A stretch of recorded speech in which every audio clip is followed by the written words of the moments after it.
Hey, I'm Matt Torgerson, and I get to design C# for a living, so that's pretty cool. I'll be doing the first of these two sessions about C# 8. The other session is actually going to be Bill Wagner, who writes about C# for a living, so we're both deeply involved there. There's a bunch of new features in C# 8, so that's why we kind of cheated a little bit here and got ourselves two of these short sessions. But this first one here is going to be devoted exclusively to null. So this is going to be 25 minutes talking about nothing, essentially. Null is one of these things that we've learned to live with, but we aren't really super happy. It's been in object-oriented programming forever. Null is actually about 53 or 54 years old. The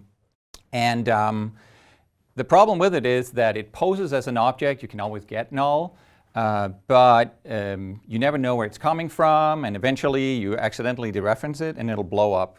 So it's kind of like this black hole. You circle it, but once you're beyond the event horizon, you get the the gist here. So I'm going to switch into Visual Studio, and we're gonna blow some things up.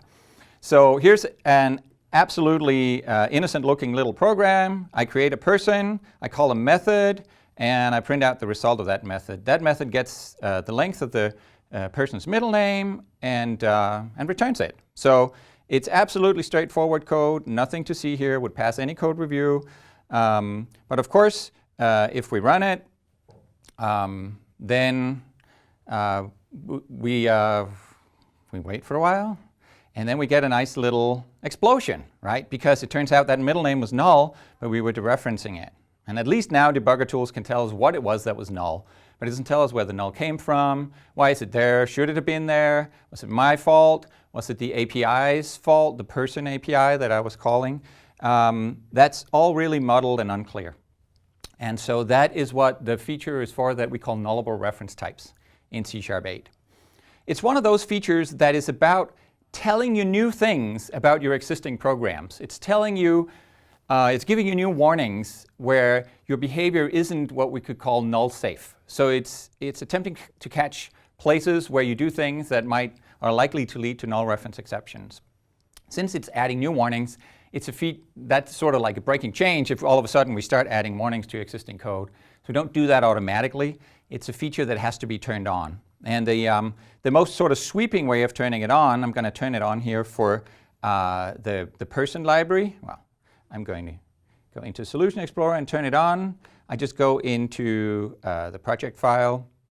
There's this thing. I pre-added this thing, this nullable element here, and it's set to disable. And I'm now going to enable the feature, but it's disabled by default. So you have to go do this manually. Now that I do that, let's go look at this person class. It has, straightforward auto properties, and it has this constructor I was calling with a first and a last name. And what we see now is that now it gets a warning after I turn the feature on, and the warning says that the non-nullable property middle name is uninitialized. So what does that mean? Well, it means that it could, apparently now it considers middle name to be non-nullable. In other words, reference types as we know and love them are now considered to be non-nullable. They're not supposed to have null in them, and it catches the fact that since it comes pre-initialized to null, we don't change that to something non-null. We could, of course, initialize it. Kind of cheekily, we could initialize it to null, and then that warning would go away. It goes away, but now we get another warning saying, hey, you can't assign null in there. Nice try. And so we're faced with this design question, actually. This forces a design question that we should have asked ourselves earlier, but had no way of expressing in the language. Should these strings actually be null or not? Like, is it part of the API to handle that they're null, or is it not? Now, sort of by default, the feature is saying they're not. They're not supposed to be null. But what if I want them to be null? What if it makes sense for middle names to be null? Actually, it probably makes sense for all of these to be null, but we're just going to do the middle name today. Symmetry, exercise for the reader, but I can put a question mark on string, and it's now a nullable reference type, which is the name of the feature as well. I'm signaling that middle names can be string or null. It can be they can actually be null. I'm signaling this in my public API, and I absolve myself from having to make sure it's not null, and I get no more warnings in the API here. So now I've come clean with my API. I've told the consumers what's null and what isn't. And now if I go back to the program here, as a consumer of the API, I now get a warning saying, hey, this thing here, you're dereferencing it even though it might be a null reference. Well, why might it be a null reference? Well, that's because the local variable is actually now inferred to be of type string question mark, because the middle name property returns string question mark, nullable string. Okay? So we're propagating this potential nullness through the system. And now I get a chance. So now the API is saying, hey, it's your problem to deal with nulls, but I'm also getting help from the language dealing with the nulls. I get advanced warning instead of luckily catching it maybe from an exception that gets thrown before I accidentally ship to customers. So what can I do? Well, what are the usual things I would do about a null? I should just do the same things here. So if middle is null, this is how I would usually write it, return 0. And what you see is that the warning goes away now. Actually, a little aside here, as of patterns in C#7, I prefer to say middle is null, because that checks for null even when you've overridden the equality operator, which wouldn't necessarily work otherwise. So if the middle is null, return 0. Otherwise, return middle.length. Now the warning went away. And that's because the compiler understands that if we get to this point in the code, at this point, middle will not be null. You just checked, and if it was null, you went down a different branch. So that's doing essentially what we call a flow analysis, which is potentially pretty advanced. It will follow the different branches of your code, and it will track in all these different places where nulls may be and where they may not be. It's kind of similar to definite assignment analysis, which is already in the language, but again, tracking the state of a variable as you go through. And actually, it's a bit smarter than just tracking the locals and parameters here. If we go and sort of cut out the middleman, if you will, inline the temporary variable, and we use person.middlename directly twice. You see that there's also no warning. If I remove the if here just to see, you get a warning on person.middlename potentially being null, but if I check that property of that parameter, then we track the state of that as well. So we track chains of properties and fields. This is not actually entirely safe. If you think about it, somebody, if another thread is running, they could change the middle name between the test and the dereference here, or I could call some innocuous looking method here that actually goes and changes the middle name behind the scenes or whatnot, and the compiler can't see it. So this is a bit dangerous, but the way we think about the nullable feature is it gives you warnings. Warnings are places where we warn you if we're pretty certain that you have a problem. And there's a lot of existing code out there that looks like this, that works just like this. And if we were to flag all of that with this feature, it would be useless. It would be impossible for you to upgrade your existing code to use the nullable feature. So we give you a pass on this probably safe thing. And there are a couple of other places where the feature isn't ironclad. It will let through things that could potentially be wrong and not give you warnings there. It's not a guarantee against null reference exceptions. It's just going to find you most of them. So that's good to know. But if you want to avoid that kind of situation, you can write code that's sort of correct by construction. You can try to do that. We had that local variable before. That's a good way of doing that. You can also use things like the question dot operator that, not there, but here, that checks for null and only does the dereference if the thing wasn't null. Now, of course, we get an int question mark, but then we can use the null coalescing operator to take any nulls that come out of that and turn them into 0. So that's correct by construction in the sense that you only read the variable once, and you don't depend on its state remaining the same from check to consumption. If you go back to this version here, another couple of ways that you can be correct by construction. If we just go and, well, actually, let's look at what happens if you also had a nullable person coming in. Now we have two potentially nullable things. We could use the person question mark dot here in the condition, and that actually checks that the person is not null and the middle name is not null. And sure enough, you don't get any warnings down here. The compiler tracks that they're both not null. Whereas if that check hadn't been there, both would have been a problem. There's actually two sets of squiggles on top here.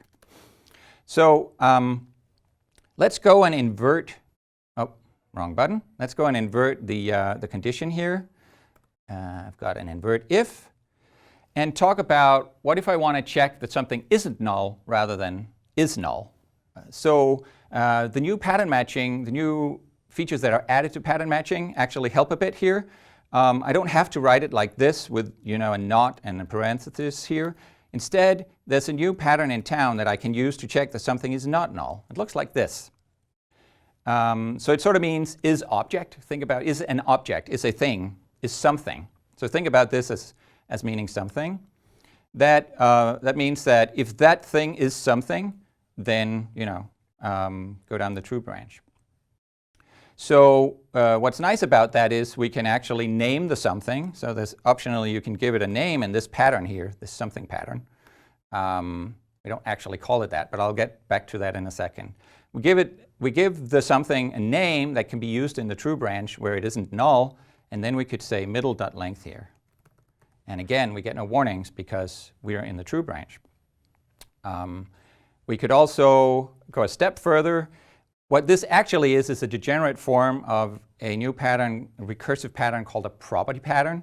So a property pattern is one where you can drill, we check for null, but then you can drill down into properties of the object that we're currently matching on, and then we can apply further patterns at the next level down. So this string here has a length, and I could just use a var pattern to grab that length into a local variable, and I could actually just return that local variable.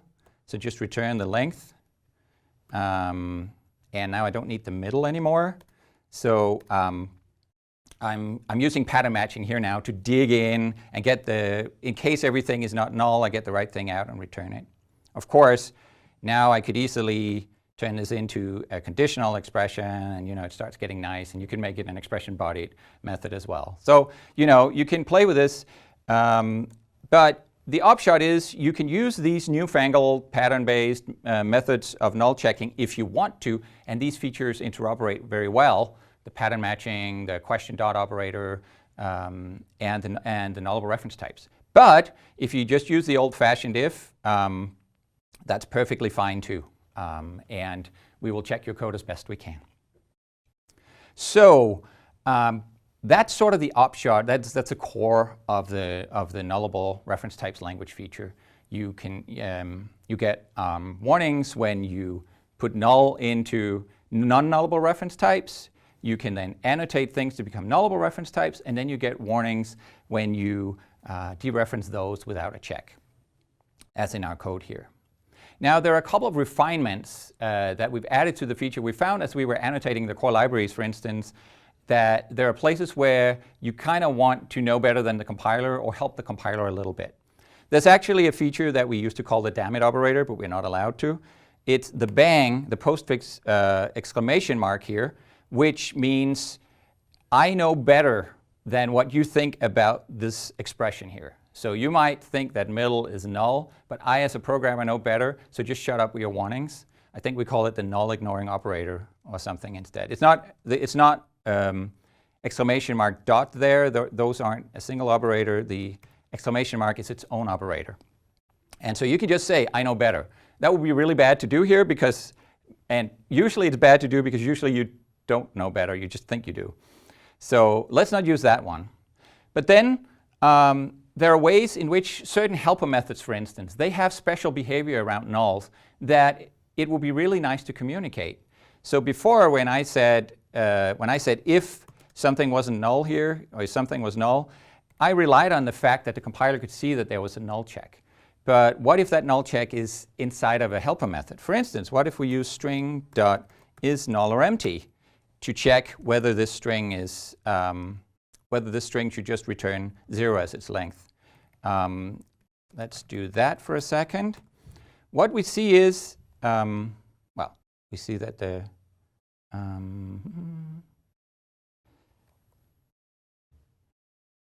if string that is null or empty.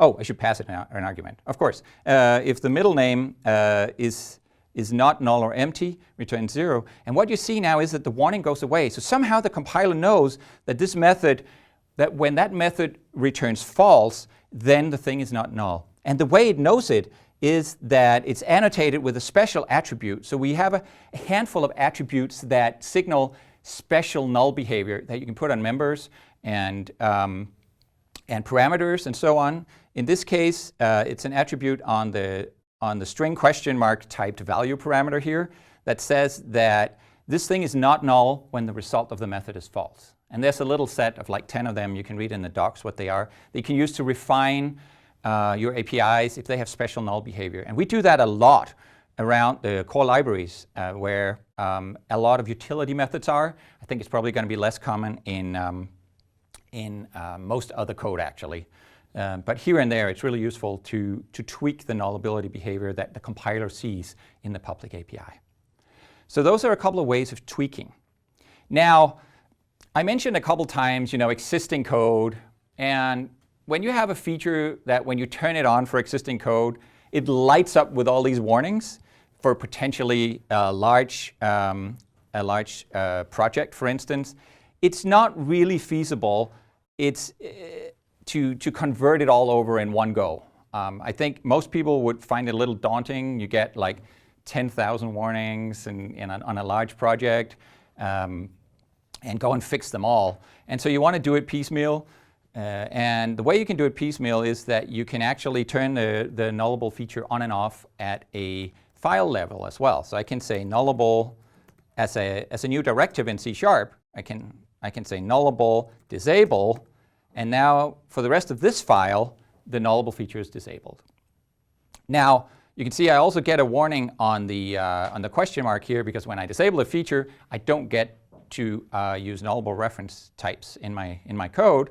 I could say, let's say that I wanted to annotate my library and give my consumers good nullable annotations, but I don't have the time to fix all the warnings that show up in my internal implementations of it.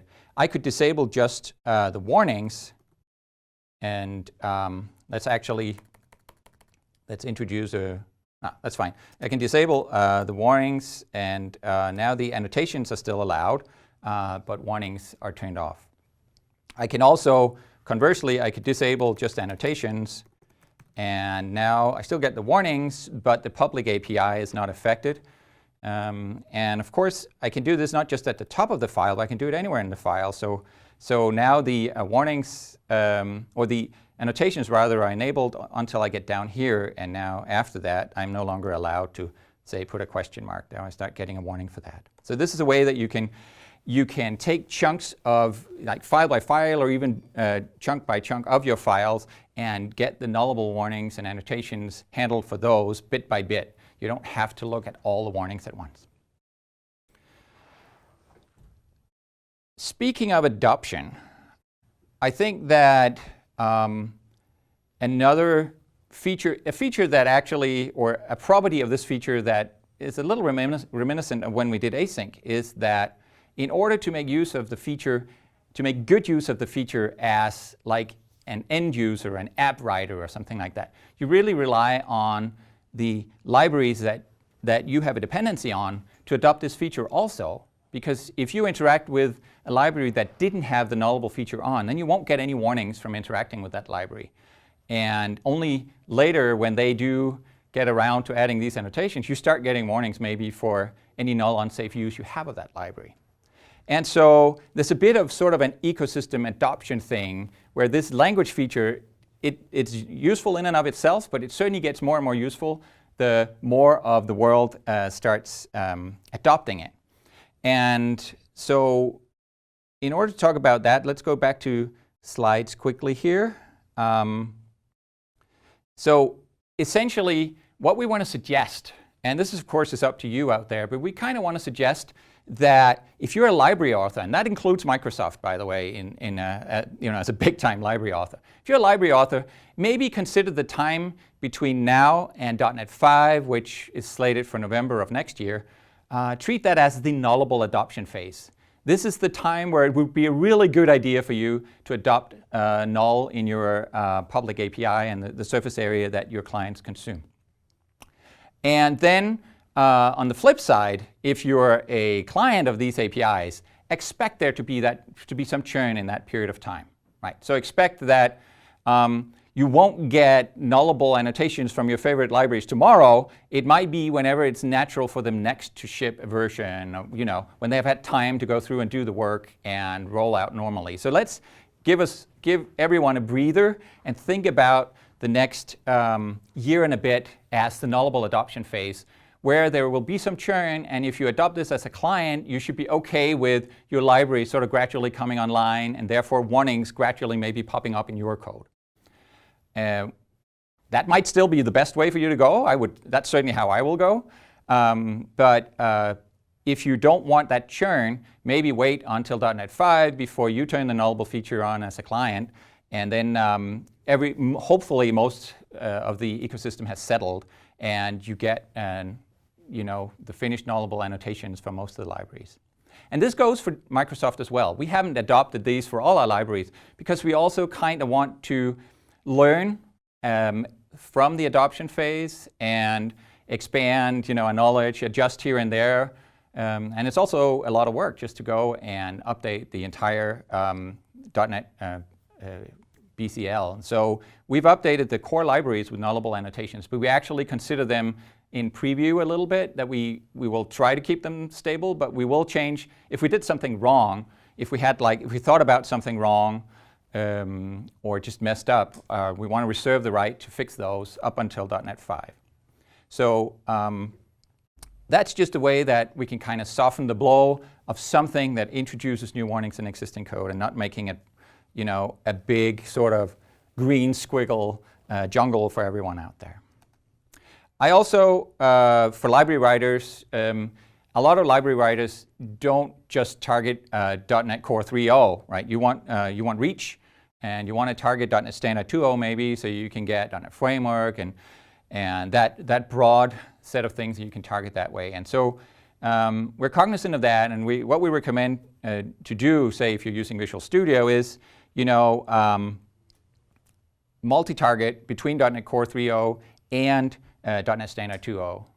That means you can't turn on C#8 in the UI of Visual Studio, for instance, because lots of C#8 things won't work properly when you do that. But if you consider yourself an expert, you can go and manually do it in the project file. And that's probably the best way to go as you try to both, and this should work just fine. You try to both get the nullable annotations that are in .NET Core 3.0 and get the warnings for those, but you also want to generate code that reaches all of .NET Standard 2.0. So this is how we recommend that you go.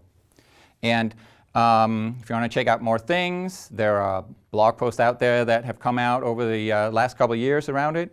And the docs are already excellent around nullable reference types. So here's a set of links that you can follow and get the docs. And with that, I want to turn it over to you out there and your questions. And we've got 5 minutes, so shoot away.